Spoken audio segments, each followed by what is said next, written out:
Hi viewers, welcome to the Lungleng show. Today we will be having a interaction, a very candid one with Mr. Niketu Iralu, and he has come on my show last time, and we talked about the then current situation of Manipur, and he suggested and he gave us a lot of insights on why conflict happened, and how it should be dealt with, and how it should be controlled and managed by the state. I mean, that was a very interesting conversation, and I learned a lot, and I got to understand, how he views about conflict as a man who has worked on resolution of conflicts a lot in his lifetime, especially in the northeastern region. And he's also a senior. I would not exactly term it, but he is a 90 years old man and still very fresh, still very bright, and still intelligent in the ways how he thinks, how he reasons the issues, and very communicative as a person. So it's an honor to have someone like him in our society, especially for the Nagas, when we are all so divided and when we have too much of partisan thoughts and movement and advocacy. So I think it's time for us to sit down and deeply reflect on what lies ahead of us, and how to build relationship with each other socially and politically, and how to be that person who brings who brings reconciliation and who brings calmness in the minds of people, rather than instigating people to have a very polarized and partisan opinion on issues that will hurt the sentiments of other people. So this is a very great opportunity, because having someone like this who could speak to us is something that we will always treasure. So thanks so much, Uncle, for joining in this conversation, and I hope that our viewers and I myself will be greatly benefited from by listening to your thoughts and all your life experiences that you have gathered and you have really put them into practice. And we look up to you as youngsters, as a man who is like the light for us to see to our future through that light, and we want to follow that path and build a better society for ourselves. Thanks so much for joining. Thank you, Ransom. So I hope you are keeping yourself well when it comes to your health and your mind. I hope you are doing very well, and I wish that you keep doing very well. I'm very grateful. I'm keeping well. Thank you. Great. Very grateful. I'm happy to learn that. Yeah. And you said you will be 90 years old very soon. Already By yeah. July. In Okay. July, Wow. yes. Correct. Okay. Yes, gone past that Gone now. fast. So congratulations on that. And Thank you. like I told you, our generations may not have much people later on in our time, when we may never be able to reach 90 years old and still fresh and bright as you. You will. Okay, so in order to achieve that, we need to have this conversation, and that has a lot to do with our minds, with our heart. And I think one thing that I really, really like about you, Uncle, is how you build relationship with people. And now these days, we neglect so much on building relationship with people, and we know that this, as human beings, we're not supposed to live separately. We are to constantly build relationship with people in the good way, in the best possible way. So I have seen you and observed you, and I can see, and I have not come across anyone who is so rival to you and who is so hostile to you, and you have literally no enemies. I haven't come across. So I want to just gather some thoughts from you. How did you live, and how did you deal with people that you're able to keep, maintain a great relationship with everyone that comes across in your life? Well, people are very good to me, and I think one thing I've come to learn a lot about is that when we want something for ourselves, people immediately see that. We don't see ourselves, others see us. And then they become very distrustful. And as I am when others are having an agenda for themselves and trying to pretend that they're otherwise.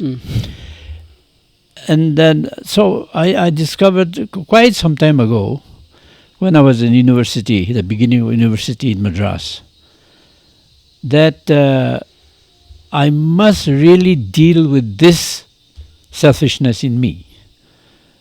Selfishness is at the top of the food chain. It destroys everything. And we, because of our human tendency to just don't touch what we want for ourselves, we don't give enough thought to the damage that selfishness is doing to mankind. At every level, it's the number one enemy of all of us. Selfishness. Yeah. And I think, therefore, as I look back, I began to see that there was no future ahead of me. It was a door into the darkness quite immediately if I was going to allow selfishness to continue to motivate me. And I decided, well, I'll deal with it. How did you deal with it? Because as human beings, it is our intrinsic desire that I want everything for myself. I want to be the best. I want to be the richest. Maybe I want to be for example, biggest podcaster. So that's just giving you an example. Sure. And probably maybe you want your voice to be the strongest when it comes to peacemaking. And just to deny all of that. And how do we draw that line without becoming selfish, but wanting to be doing great things in life?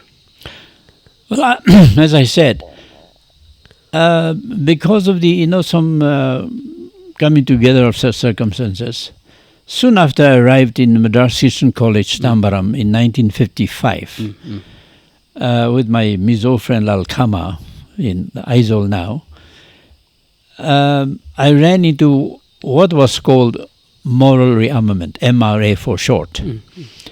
And today it's called Initiatives of Change, IOC. And I was fascinated by the two professors, one from Scotland, one from England, who were hosting these people because they were associated with those people. Okay. And so one of our professors, my English professor, he was warden of a hall of residents. He said, those who are interested in this, some guests are with us, come and meet them over a cup of tea. So about 7 or 8 or 9 of students came, were interested. So I was there. I was the most backward student in my class of studying English honors, having a very difficult time. And so these people explained they said, the idea is the world is in need of total change, no matter how difficult. But if you do not do something about what's wrong with the world, we are going to just destroy ourselves completely. The world, remaking the world is this idea. But not just a great idea, but that's starting in yourself every day. I think it's more or less what Gandhiji said, be the change you want to see in the world. It comes with the same ideas. Be the change. We all want to see the change in many ways. Well, very good, but be that instead of demanding others to be that. Simple as that. And I said, remaking the world, that sounds too big, but unforgettable. And so they said, it starts with you. And I can explain this a whole day, but it can be a long lecture. But this idea is based on listening to be guided by the inner voice, the still small voice, and obeying it. It means every day it could be anything. The voice of God, the inner voice, the voice of conscience, soul.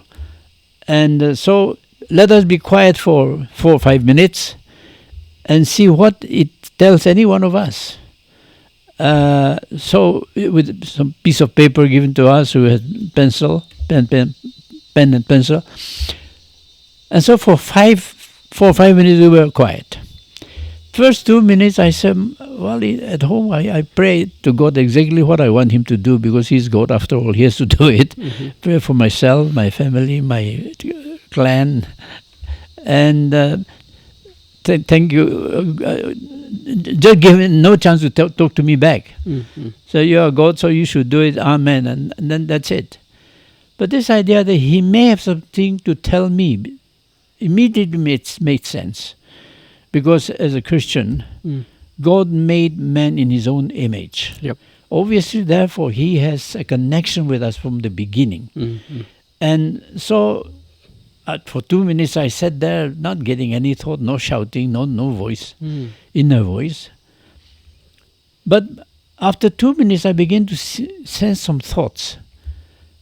Is any thoughts coming to me? I realized a thought was coming to me. So I wrote down, "You are a very selfish man." So I wrote it down. "You are jealous of so-and-so, so-and-so." It was becoming long, so I stopped it there. "You love nobody." Wrote it down. "Your hate of others comes from your selfish nature." I mean, they're very simple thoughts. So I just wrote them down because they were there. They were there. So I wrote them down. Then 5 minutes. So the chairman said, "Let us share our thoughts." So my friend shared their thoughts. He came to me. I said, "Nothing important. I got nothing important thoughts, very simple thoughts. So you're very busy people, so it's okay."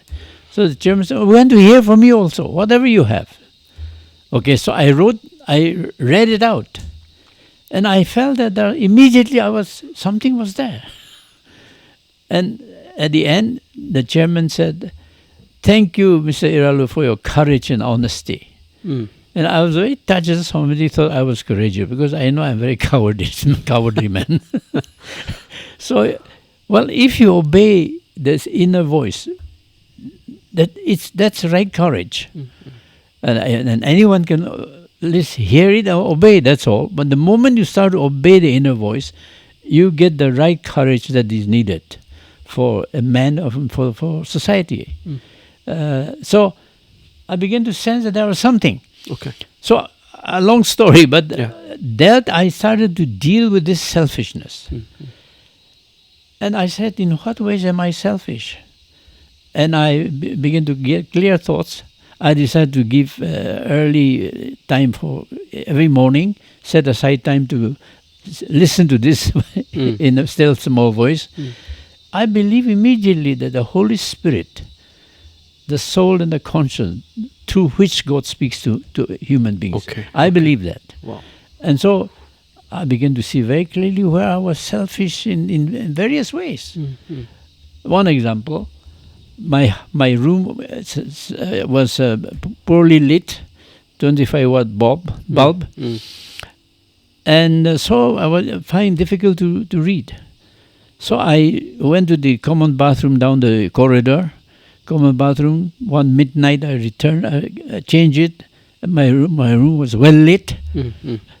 But when I went to the bathroom, my friends said, "Hey, what happened to our light? Because our light has gone very poor." I didn't say anything. But my problem had been solved already. Right. But at the expense of others. And I said, well, that's how selfishness runs your life. And I was just going to keep quiet. That's my problem is solved, so the rest of the world, they'll take care of, somebody will take care of it, you know. And a very small experience, no doubt. Then this said, that is wrong. That is a sign of selfishness, just a beginning sign. And so one night I went midnight again, when others had gone to bed. I changed the bulb again. My friend said, "Oh, the bulb has become good again." You know, I didn't say anything. I came back and said, "Well, that was the course of my experiment. My poor light again, back to my reality." One morning I said, "Go and tell the hostel warden," because after all, he's in charge of this whole hall.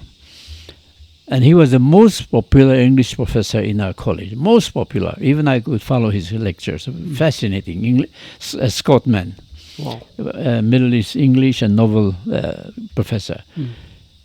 I was so scared of what he would say to me. Then my class friends were very brilliant students from South India and Sri Lanka, other places. They would laugh at me. I was so afraid of what people would think of me. And so I decided to go anyway. This experiment of listening and obeying it. So I went, knocked on the door. Gavin Martin opened the door, said, "Mr. Iralu, what is it?" So I said, "Well, nothing important." "Well, come in." So we went into his sitting room, He sat on the sofa chair and put me next and said, hovered over me and said, "What is it, big man?" So I said, "Sir, I'm making an experiment of listening to the still small voice." "Oh, good." I thought he would laugh at me. But I said to him, "This is what I have done.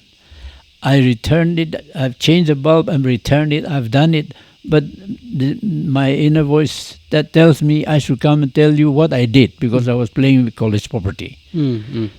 And I've come to say I'm ready for any punishment."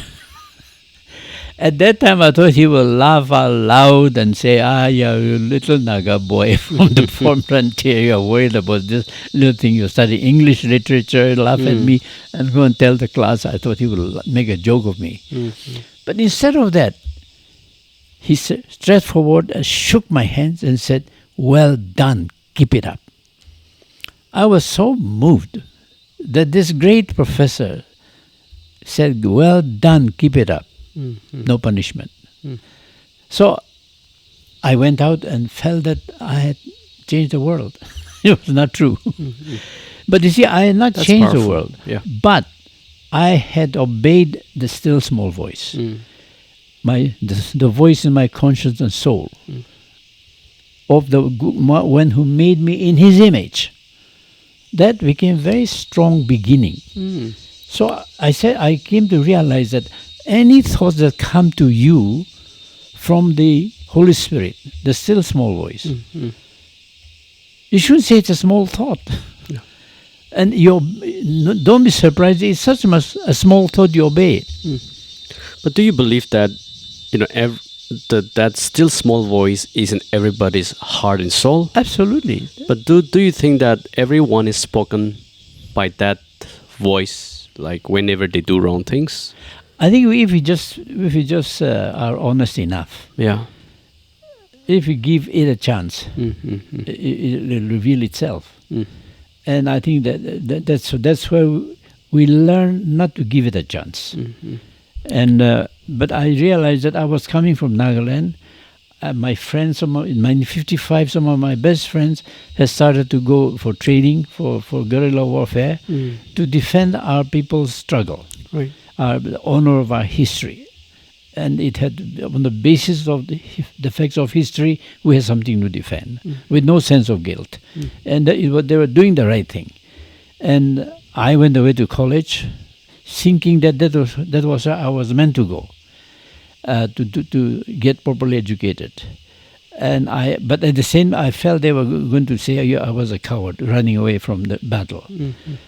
But I said there is something telling me that I should go there and learn what I should learn to meet the needs of my people. Just emerging crisis. That's a long story. But anyway, something gave me a sense that I was doing the right thing. Okay. But always feeling guilty that they will call me a coward. Well, I mean, they were right. I was a coward. But I realized that if I'm not going to be guided by my selfishness, but what the Holy Spirit tells me to do and to be, I don't need to be afraid of what people will say.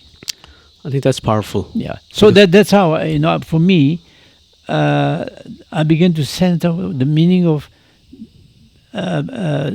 getting the authority in a little way as you obey day by day. And I think that comes to every person, one's responsibility. And that's God's plan for mankind. Correct. Because He wants every one of us made in His own image to be responsible for this beautiful Garden of Eden. The whole world is a Garden of Eden. It's ecosystem, it's everything there. There is enough in the world for everyone's need, but not for everyone's greed. If everyone cared enough and shared enough, everyone will have enough. Now that's a severe, sensitive limitation of world resources. But now that you have experienced and you have, you started experience the powerful inner voice that you talk about. And very small beginning. Right, in the beginning. And you put them into practice and you confessed and you openly acknowledge the dark side of you as every human being has. Yeah. I mean, that's beautiful. And that, in fact, that's very courageous on your part as a young student. But now the question is, how does it help you to build relationship with people? Because whoever you are close with, whoever you go along with, I mean, you work with or you hang out with, no one seems to have any problem with you. They just love you as the person for who you are, for your character, for who you are, for your thoughts and your values. They respect you for that, as far as my observation is concerned. But for a lot of people pay attention to them because of power, because of authority, because of richness, and a lot of stuffs. But people just love you and pay attention to you for who you are, and they listen to you. Are you attributing your experience with the inner voice process to all of that, how people love you and respect you, and how you're able to influence them in a very positive way? Well, that's the only reason. It's not me. It's that. If I obey that, people say, well, we can trust him. Mm-hmm. I guess I'm not a threat to people because I'm not talented enough to be a threat to them, politically, economically, or physically. That's a beginning. But that I am not having an agenda for my own advantage to their disadvantage. Then they say that, what the hell is this? Again, it's not because of my vainglorious goodness, no. But my honesty about what's in me. I think that I trust anyone who is like that. That's why I trust Jesus. He was so honest when he was tempted soon after his baptism, and when he was in Garden of Gethsemane, who has stirred up the whole of the Judea and Palestine at that time, stirred up the whole, became Jesus Christ superstar. In Garden of Gethsemane, he said to his Father, please let me not drink this cup, it's too much for me. It was the human Christ, the Son of Man, saying that I'm going to be a disgrace. I'm going to be a disgrace. I mean, he didn't try to pretend. He said, let me not drink this cup if it is your will. And that's why I trust him. And then he said, but not your will be done. Not my will, your will be done. Yeah. He inaugurated Christianity. After that Golgotha, we know, God didn't say anything. He didn't say anything, but he just obeyed. And Christ was helpless.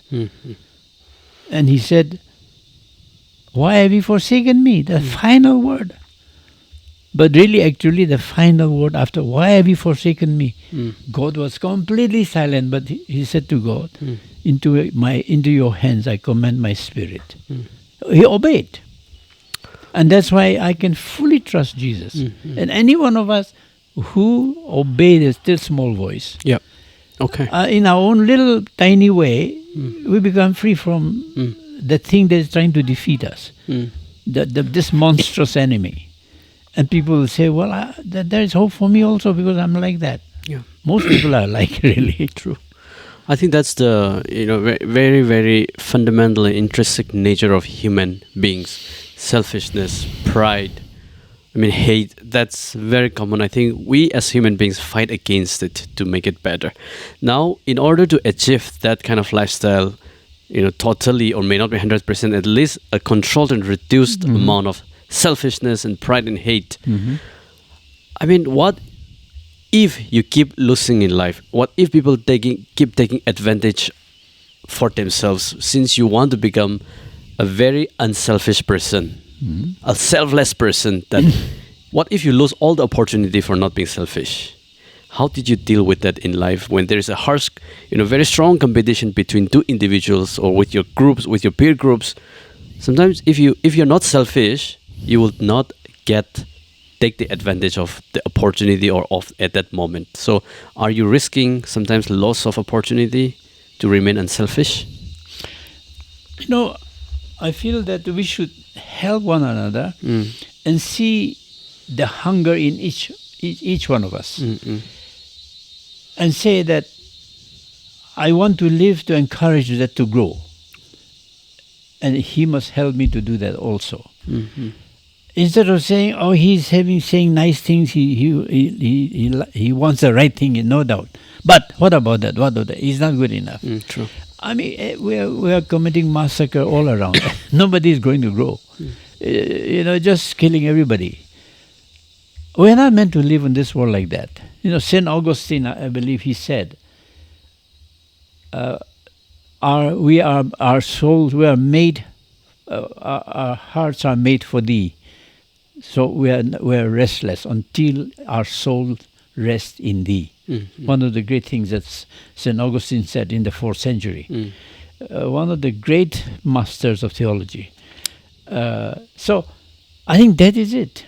We are made with that hunger in us. And therefore, let a person grow according to his discovery and understanding. And we help one another, because that's what we are being fed ourselves by doing that with helping others. I see. And I think that is the right kind of confidence, peace, and joy and serenity we need to live in this world. And I think actually we are here to to build that world, that just world, for which, as Augustine said, our hearts are restless until we build that society here on earth, that fellowship on earth. I think this is a big subject, but if we follow according the hunger in our soul and our conscience, we say that, well, I won't be surprised it is so difficult for me, but I like this feeding of my soul. And nothing is greater than that. And don't worry about whether you become a saint or not, whether I become a saint, that's the point. Okay. But by that, I am contributing to make the world a better place where people are going to grow properly. So, and your benefits is secondary. Well, your benefit, you'll find that enough in the world for everyone. Economically, politically, that's the only way that we are going to, of limited resources. Very severely limited, but enough for everyone's need, but not for everyone's greed. That's economics. That's politics. I think in this world of highly capitalized society and highly greedy society, I feel like you are going to be the last person talking about this concept. Not at all. Many people are, the world is, you have no idea how many are coming out saying, yes, be the change I want to be that. And when we start to help one another, we find that we are growing in the right way. Yeah, but have you ever lost an opportunity for trying not to be selfish? Have you ever lost a good opportunity in your life for not trying to be fighting hard and think for yourself with a selfish motive? Have you ever come across that? Every day I face it. Because as God said, you are a very selfish man. Yeah. I often joke about it. Okay. I have almost a PhD from God Himself told me a selfish man means I am master. See, every day I'm so selfish by nature. And because of selfish souls like me that Christ died. Exactly. Yeah. Exactly. Beautiful. Say, my wife, the person closest to me, my son and daughter, they see things in me that immediately said, this fellow is saying great things, but he's trying to twist something. He's trying to boast. He's trying to give a spin for his own glory. Not for a lot of lakhs of rupees or something. Yeah, but he's trying to, something is coming out, with horns coming out. Yeah. When my wife tells me, why did you say that? Why did you do? Very small. Yeah. I get very angry. Right. And of course I don't start to take out my AK-47 and shoot her or stab her or kick her. But I said, my gosh, I don't like being corrected like this. Why should a wife? That kind of thing. All that's beautiful. May not be an atomic bomb. Exactly. But the principle of the bomb is the same. It's the same. You have to deal with it. Yeah. And therefore, have I failed in every that time? I said no to it. So it doesn't become like that. But I say, because I say, I'll never allow you to take me over. That's, I'm clear. I'll never allow this thing in me to take over. I want the other thing to grow. And then it's not my battle. It's his battle. And as I said, it's not because of something I've achieved. No. It's because of that. So I'm at peace. That's my vanity. Wow, that's fantastic. So at some point of time, when you know that you are absolutely right in what you're saying, and did you have to sometime submit or say, take the backstage, although you know very well that you are right in that moment? Did you? Did you I step think that's back? very important. Right. Because you see, again, I can easily do something that I feel it's okay. Right. But people see that to be, no, there's something smelly there. I should have this accepted, that accept what people say and say, I don't like it, but thank you for telling me. I really will look at it immediately, or say, I'll talk to you again. But you have annoyed me. Be honest. Yeah. Then it's okay. But if I say, you must be anti-Naga, huh? Or anti-Angami, huh? Because you're pointing this out. Right. I'm way beyond that. I've traveled very far. Correct. That sort of thing. I think then people say, well, here's a human being who is dealing with the same thing that I deal with. Our common humanity is there. Wow. And how does it help with this kind of practice of listening to the inner voice, and trying to not let selfishness take over our life and decision and everyday motive? How powerful it is in building relationship with your own partner, for example, in marriage, within marriage. How important it is to build, how important this very value of, fighting against selfishness and, self-controlled and, all these selfish motives, how important it is in our, day-to-day relationship within marriage? Well, I think if that complete the light of God is in our relationship. If my wife feels that he has said all the nice things, the greatest things he's been. In fact, she told me once, about 7 or 8 years after we got married, she said that I had no idea you're such a man. Because I was in Panchkani, Asia Plateau. I was the director of Asia Plateau at that time. And I was handling the inner development session every morning for seminars, big seminars, industry, education, etc. And I had said something. She tried to correct me and said, "Why did you say that? That was a spin. You were boasting too much or exaggerating." I just said, "You don't know what why I was saying. You have no idea." I walked out, and I went and gave a very good session. A seminar on saying that, don't worry about that. I suppressed her. Yeah. And I walked out, and then I came back after the breakfast. I found she was crying in our room. Wow. Crying. The one I asked to marry me, and she came to me. She said yes. Well, real love, because I love my wife very much. She's a beautiful lady. And there, she was crying hopelessly, helplessly. So I said, "Why are you crying, Christine?" She said, "Well, I had no idea you were such a man." But I know you've been trying to be good for so many years now that you've become quite good. But the dishonesty of a good man is very difficult to live with, he said. It's the dishonesty of a good man. The dishonesty of a good man who thinks he's good, and he's quite good. He said, "You're quite good." She completely covered the field. You'll be trying to be good, and you're quite good, I know. But your dishonesty is very difficult, it's very refined. Your temper is so refined now.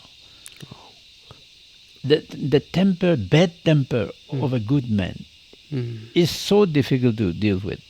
She said, "I'm absolutely fed up." I'm fed up. and I just stood there, not knowing what to say. Not knowing what to say.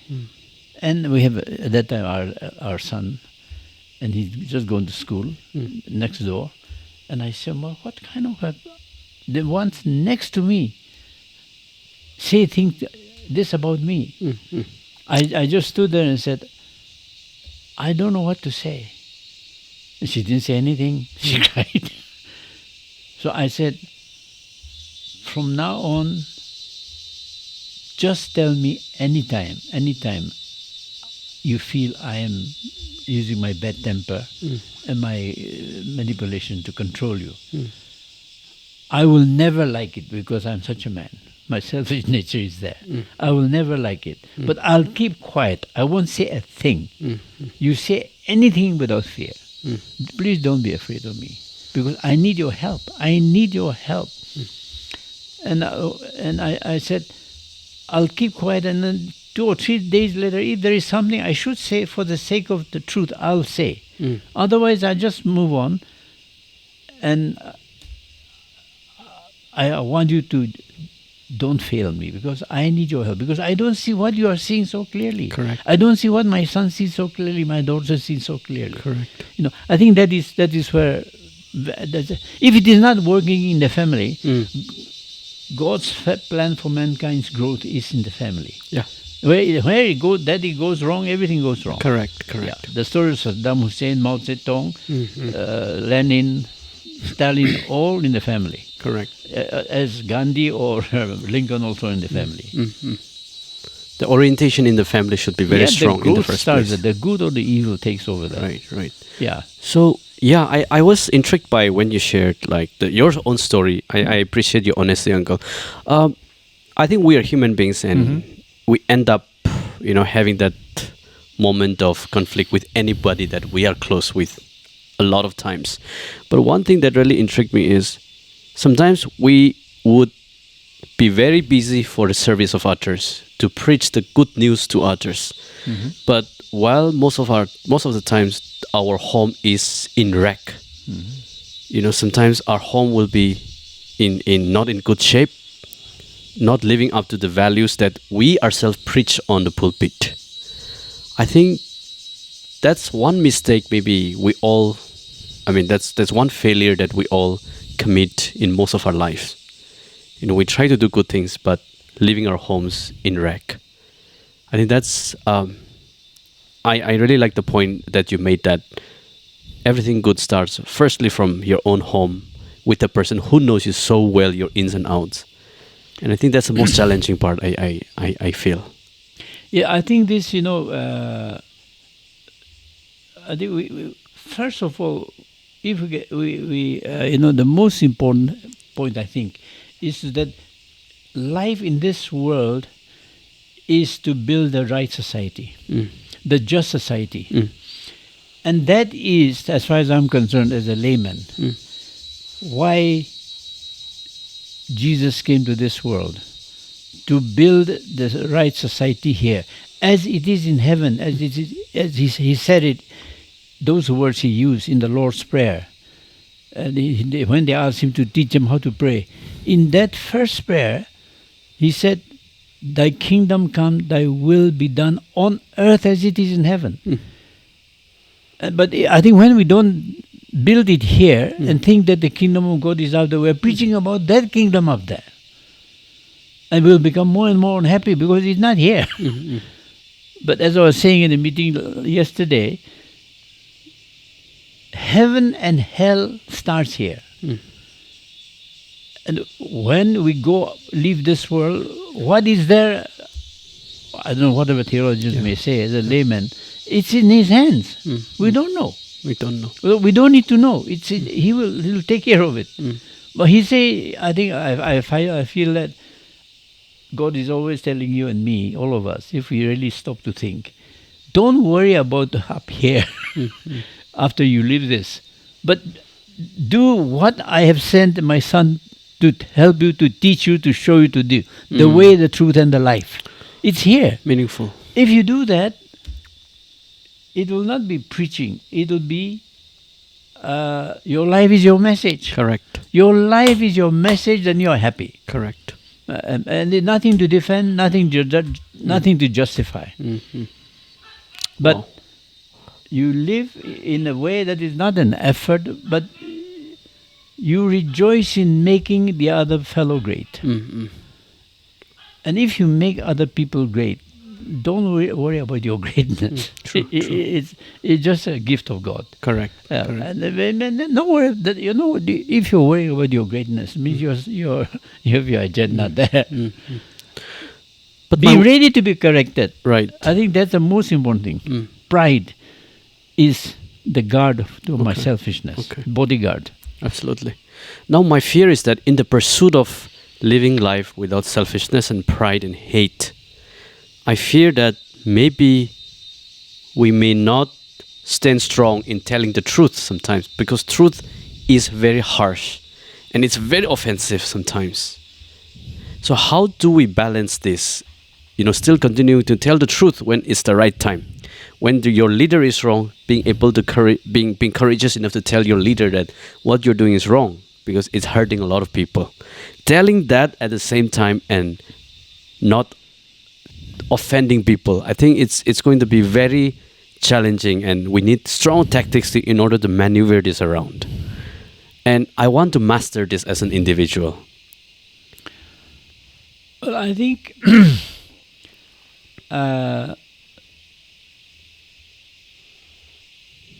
maybe find the right time to tell the fellow you need to tell that. Really say, look here, don't worry about the press report or anybody. Just say, look, I have to tell you, my dear friend, and you're such an important man, okay, I have to tell you this is wrong. And you know it. Yeah. Really, you know it, this is wrong. Why do you do this? It's not worthy of you. It's not worthy of you. You are much more than this. And just say, look, you may be angry with me, but it's okay, be angry with me. But I'm telling you, for your sake also. For your sake and for the sake of all of us. Because this wrong, if you do, it will affect all of us. You're forgetting us. You have no right to forget us. Be very firm. But if you were to have a meeting to tell him that, it becomes political. Personal also. Yeah. Also, there's a personal agenda there. Right. And you're going to say, he will say, okay, I know why you're doing this, you see.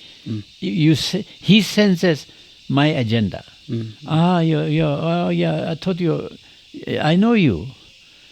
Take care. I'll make you pay. I will not say so, but okay. Okay, but that's fine. Okay. That's enough, huh? That's enough. See, that's enough means I know exactly what an ugly chap you are. You're trying to hide behind your smile.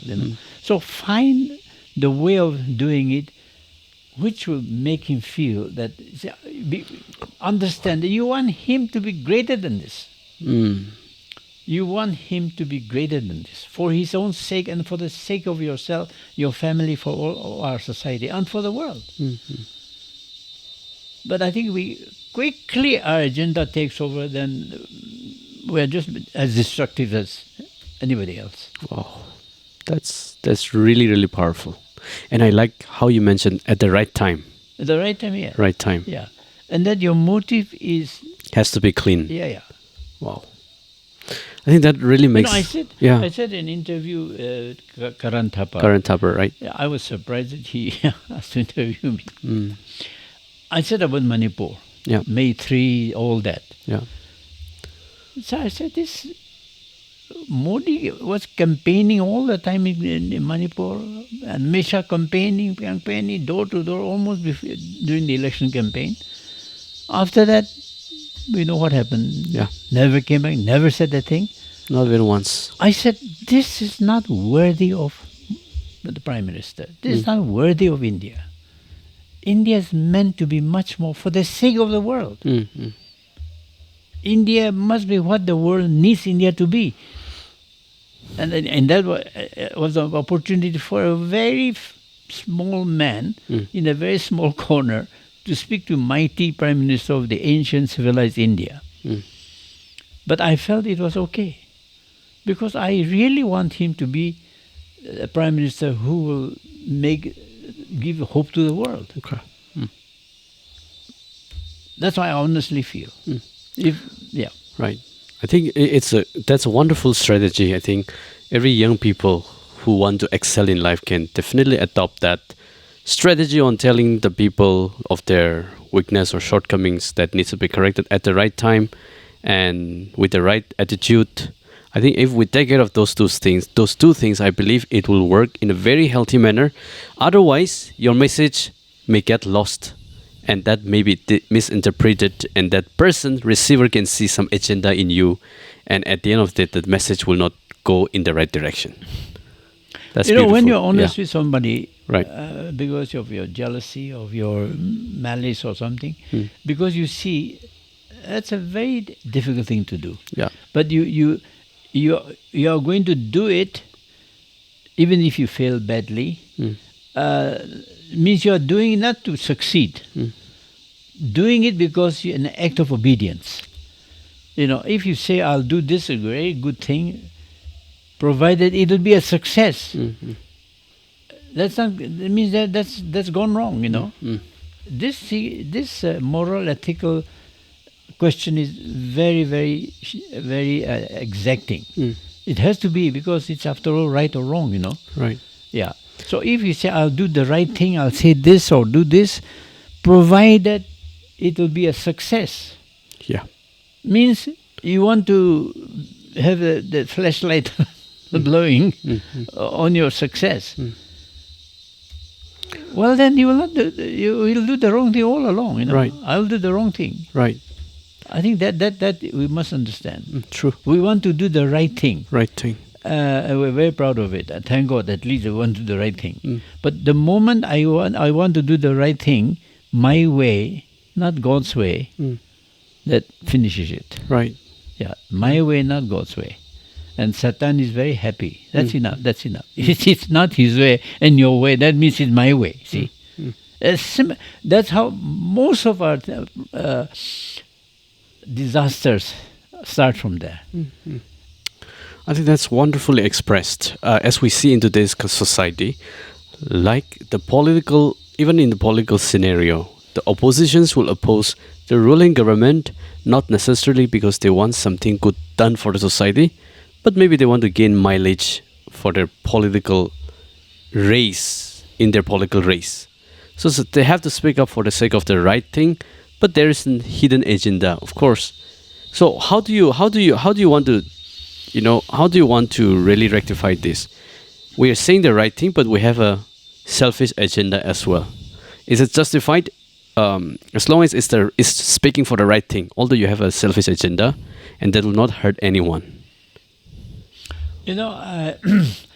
Australian politician Kim Beazley. Kim Beazley was the Labour Party MP from Western Australia. He was education minister for the last 3 years of his 30-year-long service as a member of parliament in Canberra. And he came to be called the father of the Australian Parliament because he was high intellect, but also a man who really wanted to be the right kind of change to Australia. Australia to put things right for what they had done to the Aboriginal people and so on. And I'm afraid just right now I can't get his quote, but I'll send it to you. But he said this: if your motive is truth as a politician, your motive is truth, you will be fit for power. But if your motive is power, you will distort the truth. Wow. I think that if an opposition, there has to be vigorous opposition. It's a parliament. It's part of the democracy. You're representing your constituency. Yeah. You are there to see that there will be just governance. Correct. For proper development, justice, everything. Yeah. And that's full of nasty kicks and so on. That's life. That's society. But if your motive is like that, then you will be the right opposition to bring the best out of the other side. Now that's very seldom done, but without that, society will destroy itself eventually. You will distort the truth. Then if I distort the truth, you say, okay, you will hit back. And it goes down, it goes down and down, you see. That's really powerful. I think that's very powerful. Yeah, very I powerful. met this man a number of times. I see. And, he was responsible for the Australian Parliament when he was minister for 3 years, the last 3 years. Okay. He was the man who played a key part in Australian Federal Parliament passing a bill that all Australian Aboriginal people, their children, all the tribes, they should have their own textbooks, primary school textbooks for the children in their own language. Government should pay for all the publications for all schools. Okay. And that was never thought of at all. They tried their best to just suppress them, that to wipe out their culture and their story. And Australia did try to do that, all out. Basically, he was the man who said we have to restore like this, if we want a future that will be able to survive. And so, with that kind of value and commitment, he played his politics. That's fit to be a politician. Yeah, that has to guide a government if it is to meet the needs of people. Correct. I mean, this has been a very long conversation, but still I want to know, you are, as a man of your age, 90 plus now. You see, you still are very bright. You still are very, like I said in the beginning, very communicative and cognitively very strong. And health-wise, your health is intact.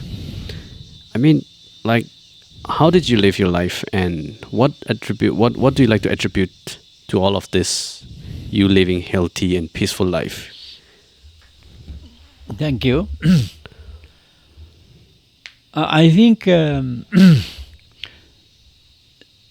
see, we are made in His image. Okay, that's a very simple beginning. Yes. But everything has to be referred to that. And also in a world where we are a small part of what is going on. We can, if we say, well, Naga homeland, we will deal with our own problems, forget the world. That's the most stupid way to live. But we tend to say that, well, somebody is more important, they are more powerful, richer, let them do it, but here we'll do it our own way, that's enough. Right. We will be wiped out. And therefore, we have to always, every day, whether you're VIP or not, the ordinary person like me, you have to say, what do I feel about what's happening? And just say that, I'm false humility. Not me, that's not me. No, you are meant to be responsible. Right. That kind of thinking must be developed. Every one of us. And I mean, I'll never become Prime Minister or Chief Minister or anything. I'll never be any of these things. But I will be fulfilling my destiny if I say I'm fully responsible for what should be done in Nagaland, in the world. They're both the same eventually. If I'm fully responsible, what should happen, what is right, for the just growth of our society, for the proper growth of our people, then I'm a man for which I've come to this world.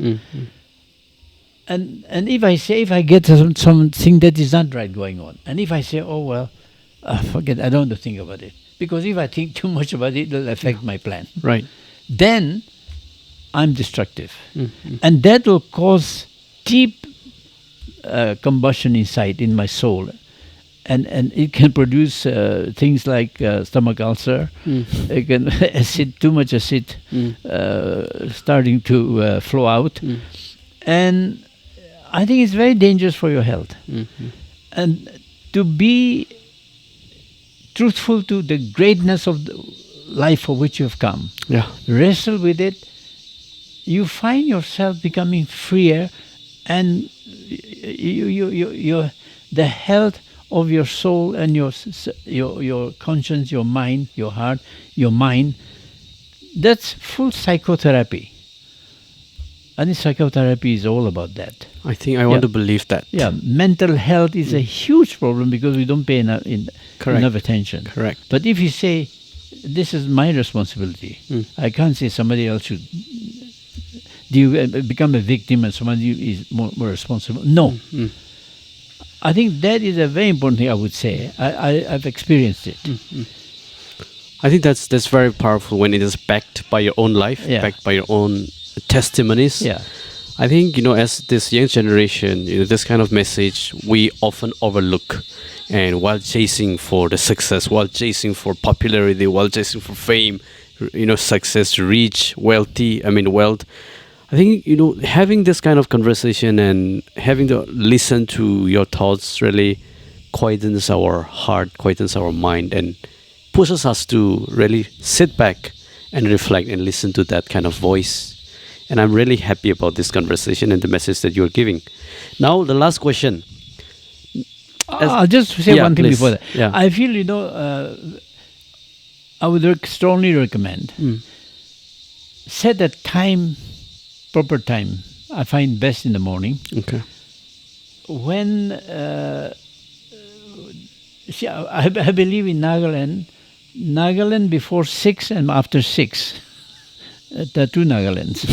Nagaland after 6, we all know. Yeah. All the headlines, all the social media attack of one another, all kinds of colossal things, shouting and screaming, and where others are wrong, and everything wonderful. And that we know. But the other Nagaland that nobody knows. It should be the tourist destination should include that. That is up to 5, I think, or even 6. It's a different Nagaland. Wow. Where we hear the sound of the universe, the sound of nature. There are so many sounds that are in nature we're not aware of. And that's where we see that what the world can be, what I'm meant to be, what my family is meant to be, what my Naga people are meant to be, what my regions are meant to be. You see the world thinks in perspective. Yeah. The right setting. This comes first. This is priority. This is secondary. Don't worry about that. This one, cut it out. Throw it away. Useless. Waste of water. Damage. Yeah. Cut it out. Is there something you are taking which you should... If it is good, drink gallons of it. If not, why are we so stupid? Throw it away. Anything like that. Okay. You find that a lot of things fall away. Things become simplified. And this discipline I learned from Initiatives of Change. Write your thoughts down. They sound very simple, but a lot of them may be just stupid. But there are sometimes it's what is something coming from your Creator to you. As a human being made in His image to play his role or her role in today's society. If you are not truthful to that, we become destructive people. As my wife said, become quite good, but very unpleasant to live with. That's how I would add. Yeah, that's a very powerful message, Uncle. And be able to help one another. We must help one another to do the right thing. Right. The right thing, we expect everyone to do the right thing, but we demand. But our standard for the other person is very high. Very high. Incredible. That there is hope for that. So if we can say that I will help, it becomes a different adventure. True. Yeah, your last one. Yeah, my takeaway here is being honest to ourselves from the first in the first place. And if you feel deep down in your heart that you're not doing the right thing, don't justify it.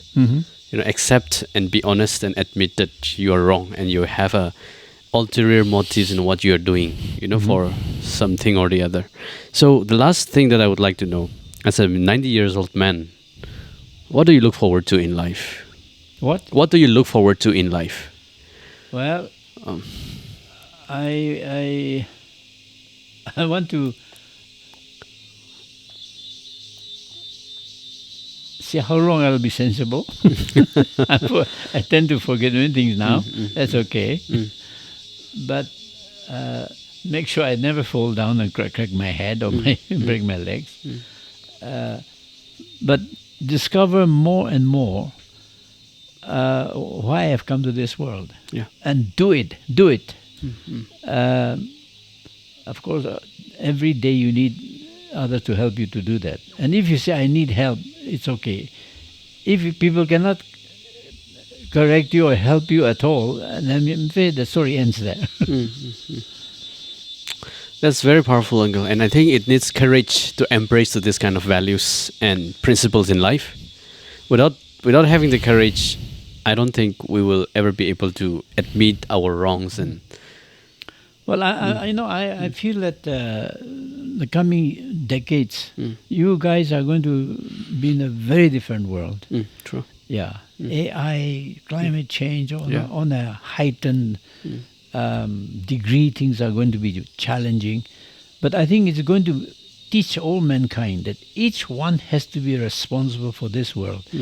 AI will play its proper role in that case.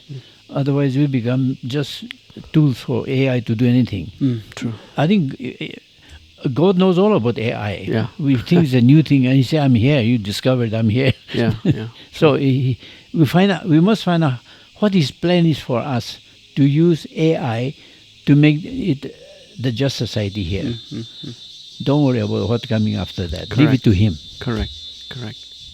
Thanks so much. And I'm sure this topic, this conversation will stay there like for a very, very long time. And I think we can always come back to see where we're going wrong and to see how we should live our life, and in relation with other people, in relationship with the community, with different kind of different groups of people, and having to understand each other, and like you said, helping to let others grow. And helping to let others succeed in life, not always being selfish.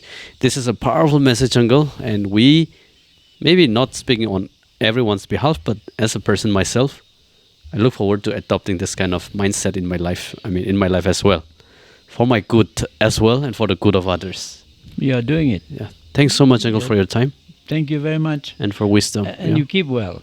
Thanks so much. Yeah. Thanks so much. And thank you, Raison. Yeah. Thank you.